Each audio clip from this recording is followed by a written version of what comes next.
अवघ्या 10 मिनिटांमध्ये तयार होणारा पौष्टिक असा नाश्ता करण्यासाठी 1 वाटी ज्वारीचं पीठ घ्यायचं, सोबतच पाव वाटी बेसन घालायचं, नंतर 1 चमचा जिरे, अर्धा चमचा ओवा घालायचा, 1 चमचा जाडसर कुटलेले धने, चवीपुरतं मीठ, अर्धा चमचा लाल तिखट घालायचं, पाव चमचा हळद, चिमूटभर हिंग घालायचा. आता भाज्यांमध्ये चिरलेली ढोबळी मिरची, कांदा, कोबी, टोमॅटो, चिरलेल्या कढीपत्त्याची पाने, कोथिंबीर घालायची. एकजीव केलं की लागेल तसं पाणी घालून पीठ मळायचं. पीठ मळलं की मध्यम साईजचा गोळा हातावरती एकसारखा करायचा. नंतर तव्यावर अर्धा पळी तेल पसरवून पातळ असं थालपीठ थापायचं. थालपीठ थापलं की मध्यभागी होल करून वरची साईड सुकू नये, त्याचबरोबर खालची साईड पटकन अशी भाजावी म्हणून झाकण ठेवून भाजायचं.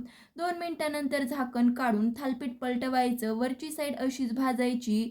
भाजल्यावरती काढायचं. मिक्स भाज्यांचं थालपीठ तयार. लाईक, शेअर, सबस्क्राईब नक्कीच करा. धन्यवाद.